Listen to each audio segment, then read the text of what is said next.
नमस्कार बंधुरा तुम्हारे सबाइके सुप्रभात जानाई आमार सुखिनी परिवारे तुम्हादेरके स्वागत जानाई। तोमरा सबाई केमन आछो?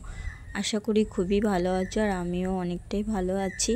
আর আজকের ব্লগটা সকাল থেকে শুরু করে দিয়েছি। দেখো সকালবেলাতে ঘুম থেকে উঠেই যেটা প্রথম কাজ বিছানাটা গুছিয়ে নিয়েছি ভালো রকম ভাবে, আর মশারিটাকে ভালো রকম ভাবে গুছিয়ে তার উপরে কাঁথাটা ঢাকা দিয়ে দিয়েছি। দেখতেও বেশ ভালো লাগে আর মশারিটা অত দেখা যায় না। আর তারপরে হচ্ছে তোমাদের দাদাভাই আজকে অফিসে চলে যাবে, তার জন্য আমি ব্যাগটা গুছিয়ে দিয়েছি। আর তারপরে চার্জারটা দিতে ভুলে গেছিলাম, চার্জারটা দিয়ে দিলাম। আর ছেলেদের তো অল্প কিছু জিনিস হলেই রেডি হয়ে যায়। এখানে দেখো শার্টটা সব রেডি করে দিয়েছি, ওর যা যেই সব জিনিসপত্র লাগে সেই সব জিনিসপত্র দিয়ে একদম রেডি একদম ও রেডি হয়ে গেলে একদম রেডি। তারপরে আমি একটু সকালবেলায় আদা দিয়ে চাটা বানিয়ে নিচ্ছি, কারণ সকাল সকাল আদা দিয়ে এই চাটা খেতে খুবই ভালো লাগে। আর হালকা পরিমাণে আমি একটু চিনিও দিয়ে দিলাম। আর সকালবেলায় কি সুন্দর পাখির আওয়াজ, মানে কত রকমের পাখি ডাকে, বেশ ভালোই লাগে। আর তারপরে আমার চাটা হয়ে গেছে, আমি এখন চাটা নিয়ে যাচ্ছি তোমার দাদা ভাইয়ের কাছে।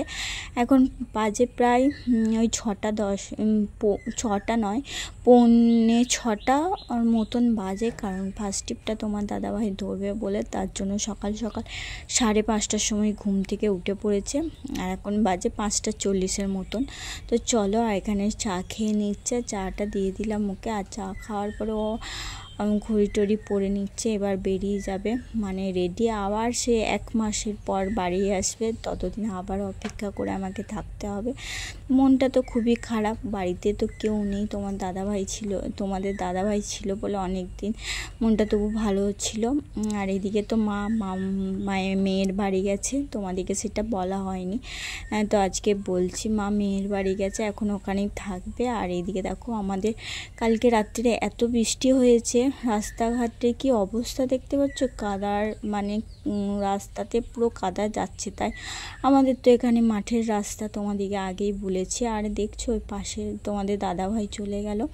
আর এখানে দেখো জবা গাছটায় কত জবা ফুল হয়েছে, সব লাল লাল জবা দেখা যাচ্ছে। আর এদিকে দেখো তাড়াহুড়ো করে একটুখানি চাটা খাইনি, সেই চাটা রয়ে গেছে। আর আমি দেখো চাটা এখন খেয়ে নেব। তারপর স্নান টান করে ঠাকুর ঘরে চলে এসেছি, এখন পুজো দিয়ে দেব, কারণ পুজো দেয়া হয়নি, এখন পুজো দিয়ে দেবো। তো আর এখন পুজোটা দিয়ে দিচ্ছি। আর ফুলগুলো কি সুন্দরই না লাগছে সেটাই তোমাদেরকে দেখাচ্ছি। আর একটা চাপটগর ফুলটা এত সেন্ট, মানে কি বলবো, খুব সুন্দর সেন্ট। চলো বন্ধুরা, আজকের ব্লগটা তোমাদের কেমন লেগেছে অবশ্যই কমেন্ট করে জানাবে। ভালো লাগলে লাইক কমেন্ট শেয়ার সাবস্ক্রাইব করে দিও। আবার একটি মিনি ব্লগে তোমাদের সাথে দেখা হচ্ছে, ততক্ষণের জন্য তোমরা ভালো থেকো, সুস্থ থেকো আর সাবধানে থেকো, এইটাই ঠাকুরের কাছে প্রার্থনা করছি। আমাদের ফ্যামিলিতে যেন সবাই ভালো থাকে, সুস্থ থাকে, আর যে যেখানে আছো সবাই যেন ভালো থেকো, সুস্থ থাকো, এইটাই আমার ঠাকুরের কাছে চাওয়া। চলো আজকের মতন ভিডিওটা এখানে শেষ করছি, আজকের মতন টাটা।